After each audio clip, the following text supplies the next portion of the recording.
Magandang umaga sa ating lahat. Narito nang lagay natin panahon na yung araw nga ng Lunes, January 22, 2024.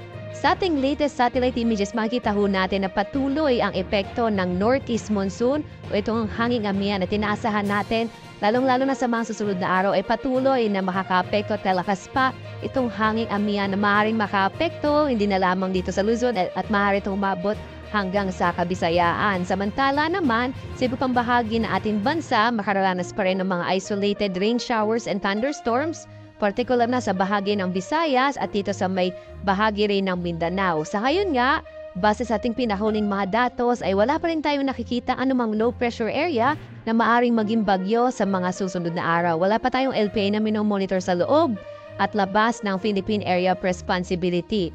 Malaki lang ang tsansa na mga pagulan, partikular na dito sa may silahang bahagi ng Northern Luzon. Samantala sa iba pang bahagi ng ating bansa, mga pulupulong pagulan, pagkilat pagkulob naman ang mararanasan. Dito sa Luzon, inaasahan natin ang malaking tsansa na may hinang pagulan, partikular na sa bahagi ng Batanes, kasama rin yung Apayao, Cagayan, kasama yung Babuyan Islands, dulot yan sa patuloy na paglakas ng Northeast Monsoon o hanging amihan. Samantala, sa nalabing bahagi ng Northern Luzon, yung Ilocos Region, nalabing bahagi ng Cordillera at ng Cagayan Valley, kasama din ito nga Central Luzon, Calabarzon at Kamaynilaan.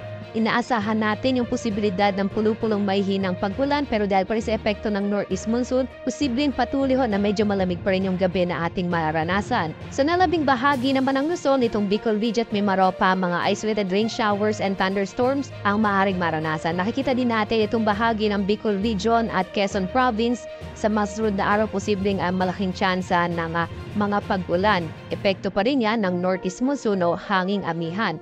Yung agwat nga ng temperatura at Isalawag na sa 24 to 30 degrees Celsius, sa Tuguegarao hanggang 32 degrees Celsius, sa Baguio 15 to 23 degrees Celsius, sa Kamaynilaan 24 to 30 degrees Celsius, sa Tagaytay 21 to 28 degrees Celsius, habang sa Legazpi hanggang 30 degrees Celsius. Dito naman sa Palawan at sa Visayas, makita natin ang mga isolated rain showers and thunderstorms, bagamat posible pa rin yung medyo mainit na mga tanghali. Agwat ang temperatura sa Calayan Islands 24 to 32 degrees Celsius, sa Puerto Princesa naman 24 to 32 degrees Celsius, sa Iloilo 20 to 30 degrees Celsius, habang hanggang 30 degrees Celsius sa Cebu, at sa Tacloban hanggang 30 degrees Celsius. Sa bahagi naman ng Mindanao, posible rin yung mga isolated o pulupulong mga pagkulan, pagkilat pagkulog. Bagamat mga isolated dito, minsan yung mga localized thunderstorms ay maaaring magdulot ng mga biglang pagbaha at pagguho ng lupa. Agwat ng temperatura sa Zamboanga 24 to 33 degrees Celsius, sa Cagayan de Oro naman nasa 26 to 30 degrees Celsius, habang sa Davao ay mula 25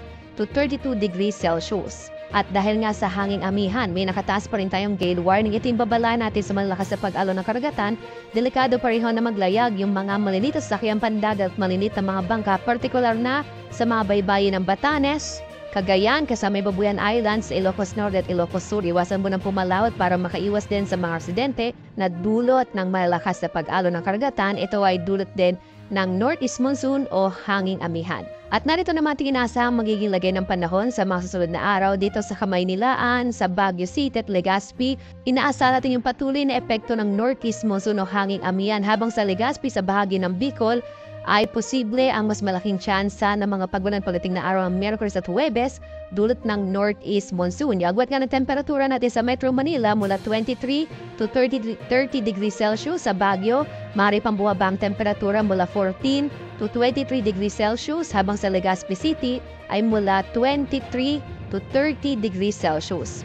Maaari ding umabot itong epekto ng Northeast Monsoon sa bahagi ng Kabisayaan at posible yung mga isolated o pulupulong maihinang pagulan lalo na pag tinaaraw ng Miyerkules at Huwebes na maaaring maging dulot ng Northeast Monsoon. Sa Metro Cebu, agwat ang temperatura 24 to 31 degrees Celsius. Sa Iloilo naman nasa 25 to 30 degrees Celsius, habang sa Tacloban naman ay mula 24 to 31 degrees Celsius. Mga isolated o pulupulong mga pagulan, pagkilat pagkulog naman ang maaaring maranasan sa bahagi naman ng Mindanao, habang sa Metro Davao ang ating agwat ng temperatura ay mula 24 to 32 degrees Celsius. Dito sa Cagayan de Oro City, sa Northern Mindanao, nasa 24 to 30 degrees Celsius, habang sa Zamboanga City, nasa 24 to 34 degrees Celsius.